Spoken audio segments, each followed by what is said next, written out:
Hello good morning welcome to Kerala stock market guide. എന്തുണ്ട് വിശേഷം? So ഇന്നത്തെ ഗ്ലോബൽ കാര്യങ്ങളൊക്കെ നമുക്കൊന്ന് വിലയിരുത്താം.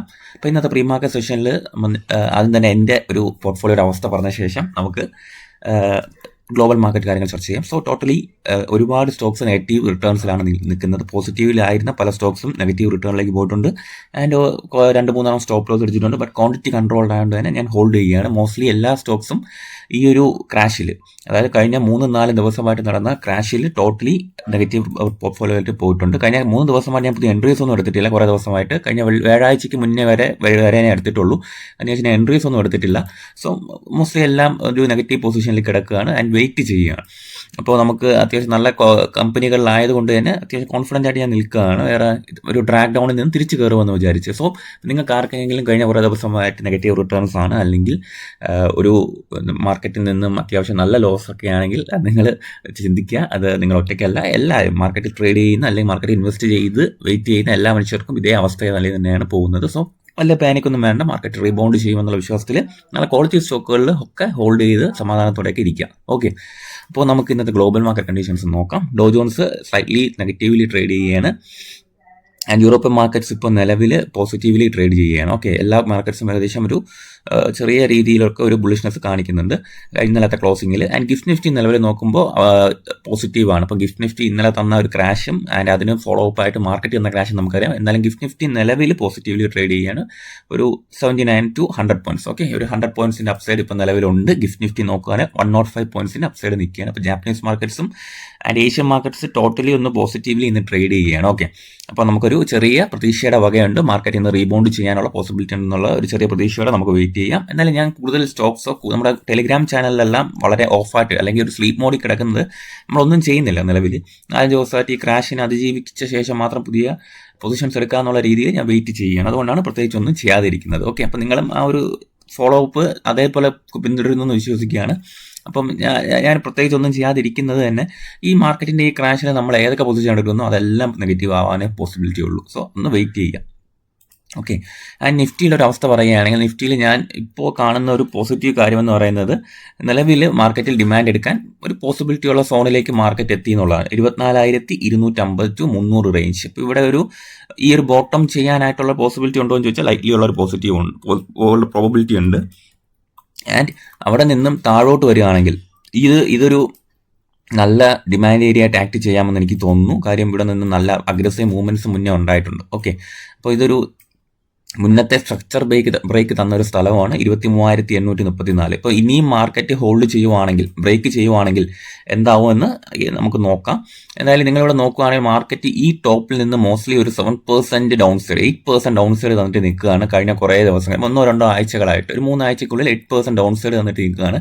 ആൻഡ് അവിടെ നിന്ന് മാർക്കറ്റിന് ഒന്ന് ഡിമാൻഡ് എടുത്ത് കയറണമെന്നുണ്ടെങ്കിൽ നല്ലൊരു സോണാണ് 24,300 റേഞ്ച് എന്ന് പറയുന്നത്. ആൻഡ് അവിടെ നിന്ന് വീണ്ടും ഒരു 2% ഡൗൺ സൈഡ് വന്നാൽ വീണ്ടും മാർക്കറ്റ് ഒരു ഡിമാൻഡ് സോൺസിലേക്ക് തന്നെയാണ് നീങ്ങിക്കൊണ്ടിരിക്കുന്നത്. കാര്യം ഒരു സ്ട്രക്ചർ ബ്രേക്ക് ആൻഡ് ടെക്നിക്കലി നല്ലൊരു സപ്പോർട്ട് റേഞ്ചിലേക്ക് തന്നെയാണ് മാർക്കറ്റ് വീഴുന്നുകൊണ്ടിരിക്കുന്നത്. 23,850 ഒരു ക്രൂഷ്യൽ സോണായിട്ട് വെച്ചേക്കുവാണ്. 23,850 ആണ് എൻ്റെ ഈ ഒരു ഏരിയക്കുള്ളിൽ നിന്ന് മാർക്കറ്റ് തിരിച്ച് കയറും എന്നുള്ള പ്രതീക്ഷയാണ് എനിക്കുള്ളത്. 23,850 നിന്നുകൊണ്ട് നിലവിൽ 24,480 ആൻഡ് വീണ്ടും മാർക്കറ്റ് ബ്രേക്ക് ചെയ്യുകയാണെങ്കിൽ ഈ ഒരു സോൺ 23,850 ഇത്രയും ഒരു 2% കൂടെ ഒരു ഫോൾ വരികയാണെങ്കിൽ മോസ്റ്റ്ലി 10% ഫോൾ മാർക്കറ്റ് നമ്മളെ നിഫ്റ്റി തരികയാണെങ്കിൽ തന്നെ 23,850 ആണ് ഞാൻ ഇതിൻ്റെ ഒരു ലക്ഷ്മണ രേഖയായിട്ട് ഞാൻ മനസ്സിൽ കണ്ട് വെയിറ്റ് ചെയ്യുന്നത്. ഓക്കെ, അപ്പോൾ എന്തായാലും ടെക്നിക്കലി നമുക്ക് നോക്കാം മാർക്കറ്റ് എന്താണ് വച്ചിരിക്കുന്നതെന്ന്. ആൻഡ് സ്ട്രക്ചറലി നിങ്ങൾ നോക്കുക. മാർക്കറ്റ് കഴിഞ്ഞ കുറേ ദിവസമായിട്ട് ഒന്നും ചെയ്യാനില്ല അല്ലേ. സ്ലൈറ്റ്ലി ഒരു അപ്സൈഡ് തരുന്നു, ഡൗൺ സൈഡ് വരുന്നു, സ്ലൈറ്റ്ലി ഒരു അപ്സൈഡ് തരുന്നു, ഡൗൺ സൈഡ് വരുന്നു, വീണ്ടും അപ്സൈഡ് തരുന്നു. മാർക്കറ്റിന് ഇത് അതിജീവിക്കാനുള്ള ഒരു സ്ട്രെങ്ത് ഇന്നത്തെ ദിവസം ഉണ്ടാവുമോ എന്നുള്ളത് കാണാം. എന്തായാലും സ്ട്രോങ്ലി ഒരു ബൈയിങ് പ്രസൻസ് കണ്ടാൽ മാത്രമേ നമുക്കിനി മാർക്കറ്റിൽ ഒരു അഗ്രസീവ് പൊസിഷൻ എടുത്തിട്ട് കാര്യമുള്ളൂ. അത്യാവശ്യം നല്ല ഒരു ബൈയിങ് പോസിബിലിറ്റി, കാര്യം റിവേഴ്സലാണ് എന്ന് നമുക്ക് കണ്ടുകൊണ്ട് ബോധ്യപ്പെടുന്ന രീതിയിലുള്ള ഒരു പോസിബിലിറ്റി കണ്ടാൽ മാത്രമേ വലിയ അഗ്രസീവ് പൊസിഷൻസിലേക്ക് പോയിട്ട് കാര്യമുള്ളൂ. സോ അതുവരേക്കും മാർക്കറ്റിൽ നമുക്കൊന്ന് ക്ഷമയോടെ കാത്തിരിക്കാൻ. കണ്ടില്ലേ, സെയിം സ്ട്രക്ചറാണ് കഴിഞ്ഞ കുറേ ദിവസമായിട്ട് മാർക്കറ്റ് ഫോളോ അപ്പ് ചെയ്യുന്ന സെയിം കാര്യമാണ്. ഒന്ന് അപ്സൈഡ് പോകുന്നു, ഡൗൺ സൈഡ് വരുന്നു, അപ്സൈഡ് പോകുന്നു, ഡൗൺ സൈഡ് വരുന്നു, അപ്സൈഡ് പോകുന്നു, ഡൗൺ സൈഡ് വരുന്നു, അപ്സൈഡ് പോകുന്നു, ഡൗൺ സൈഡ് വരുന്നു. ഓരോ ഗ്യാപ്പ് ഡൗണിൽ നിങ്ങളിവിടെ കണ്ടുകൊണ്ടിരിക്കുകയാണ്. അപ്പോൾ നമുക്ക് നോക്കാം. ആൻഡ് മാർക്കറ്റ് സ്ട്രക്ചറലി ഒരു അപ്സൈഡ് പ്രതീക്ഷിക്കാം. ഈ 24,900 മാർക്കറ്റ് ബ്രേക്ക് ചെയ്യുകയാണെങ്കിൽ മേ ബി ഒരു upside continuation follow up move കുറച്ച് സ്ട്രെങ്ത്തിൽ ഉണ്ടാവാനുള്ള പോസിബിലിറ്റി ഉണ്ട്. അപ്പോൾ ഇന്ന് എന്തെങ്കിലും പ്രത്യേകിച്ച് ശ്രദ്ധിക്കേണ്ട ന്യൂസസ് ഉണ്ടോ എന്ന് ഞാൻ നോക്കിയപ്പോഴത്തേക്കും ഫ്രാക്ചർ അനാലിറ്റിക്സ് എന്ന കമ്പനിയുടെ റിസൾട്ട് ഇന്ന് വരുന്നുണ്ട്. സോ അത് കമ്പനി അത് ഒരുപാട് പേര് ഹോൾഡ് ചെയ്യുന്നുള്ള പേഴ്സണലി എനിക്ക് അറിയാവുന്നതുകൊണ്ട് അപ്പോൾ അത് ശ്രദ്ധിക്കാം. പിന്നെ പ്രോട്ടിയാൻ ഈ ഗവൺമെന്റ് ടെക്നോളജീസിലാണ് മിത്തേഷ് ഷായെ എക്സിക്യൂട്ടീവ് വൈസ് പ്രസിഡന്റ് ആയിട്ട് അല്ലെങ്കിൽ ചീഫ് ഇൻഫർമേഷൻ ഓഫീസറായിട്ട് നിയമിച്ചിട്ടുണ്ട് March 5 മുതൽ. പിന്നെ ഡെറിവേറ്റീവ് കോൺട്രാക്ട്സ് BSE സെൻസെക്സിന്റെ നെക്സ്റ്റ് 30 ഇൻഡെക്സിൽ BSE എന്താ പറയുക അപ്രൂവൽ കൊടുത്തിട്ടുണ്ട്, ലോഞ്ച് ചെയ്യാൻ പോകുന്നുണ്ട്. പിന്നെ പോളിക്യാബ് ഇന്ത്യക്കാണെങ്കിൽ ഒരു ടാക്സ് ഡിമാൻഡ് 327 കോടിയുടെ tax demand office of income tax from Mumbai deputy commissioner of ഓഫീസിൽ നിന്ന് വന്നിട്ടുണ്ട്. അപ്പോൾ അതും പോളിക്യാബിന്റെ ഭാഗമായിട്ട് ന്യൂസ് ഉണ്ട്.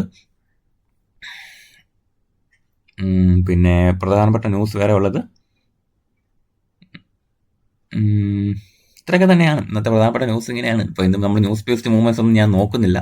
ലൈക്ക് സ്ട്രക്ചറലി നിഫ്റ്റി ഒന്ന് നിവർന്നു നിന്ന ശേഷം ട്രേഡ് ചെയ്യാന്നുള്ള രീതിയിൽ നിൽക്കുകയാണ്. അപ്പം നിങ്ങളൊന്ന് വെയിറ്റ് ചെയ്യുക. പിന്നെ നമ്മൾ ടെലിഗ്രാം ചാനലിൽ ഞാൻ നല്ല ഒരു മാർക്കറ്റിൽ ഒരു സ്ട്രക്ചർ ബ്രേക്ക് ഒക്കെ വരുമ്പോഴത്തേക്കും ചാനലിൻ്റെ ഒരു ഭാഗത്ത് നിന്ന് മാർക്കറ്റ് ഒന്ന് ഓൺ ആയി എന്നുള്ള രീതിയിലുള്ള സൂചന ഞാൻ തരുന്നതായിരിക്കും. അപ്പോൾ നമ്മുടെ ചാനലിൽ ജോയിൻ ചെയ്തിട്ടില്ലാത്ത ആളുകൾക്ക് പറയുകയാണ്, നമ്മുടെ പഴയ ചാനൽ ഡിലീറ്റ് ചെയ്തിട്ടുണ്ട് ടെലിഗ്രാം. അപ്പോൾ നമ്മൾ ടെക്നിക്കൽ റീസൺസ് ആണ് ഡിലീറ്റ് ആയി പോയതാണ്. അപ്പോൾ പുതിയൊരു ചാനൽ തുടങ്ങിയിട്ടുണ്ട്. അപ്പം അത് നിങ്ങൾ പറ്റുമെങ്കിൽ ജോയിൻ ചെയ്യാൻ ശ്രമിക്കുക. ഒരുപാട് നല്ല കണ്ടന്റുകൾ ഞാൻ ഇടാൻ ശ്രമിക്കുന്നുണ്ട്. എന്നാലും ചാനൽ ലൈവായിട്ട് വരുമ്പോഴത്തേക്ക് എല്ലാവർക്കും യൂസ്ഫുൾ ആയിരിക്കും. അപ്പോൾ കുറച്ച് കഴിയുമ്പോൾ ഞാൻ ഇത് പ്രൈവറ്റ് ചാനലാക്കുന്നതായിരിക്കും. അത്യാവശ്യം 95 മെമ്പേഴ്സ് ഇപ്പോൾ ആയിട്ടുണ്ട്. കാര്യം പഴയ ചാനലിൽ ഉള്ള പലർക്കും പുതിയ ചാനലിലോട്ട് ജോയിൻ ചെയ്തിട്ടില്ല. അപ്പോൾ അത് ഞാൻ വീണ്ടും പറയുകയാണ്. ലിങ്ക് ഞാൻ കമൻറ്റ് ബോക്സിൽ പിൻ ചെയ്തിരിക്കാം. എല്ലാവരും മറക്കാതെ ജോയിൻ ചെയ്യുക. പ്രൈവറ്റ് ചാനലാക്കുന്നതിന് മുന്നേ എല്ലാവരും ജോയിൻ ചെയ്യാനായിട്ട് ശ്രമിക്കുക. അപ്പോൾ കാണാം. Thank you.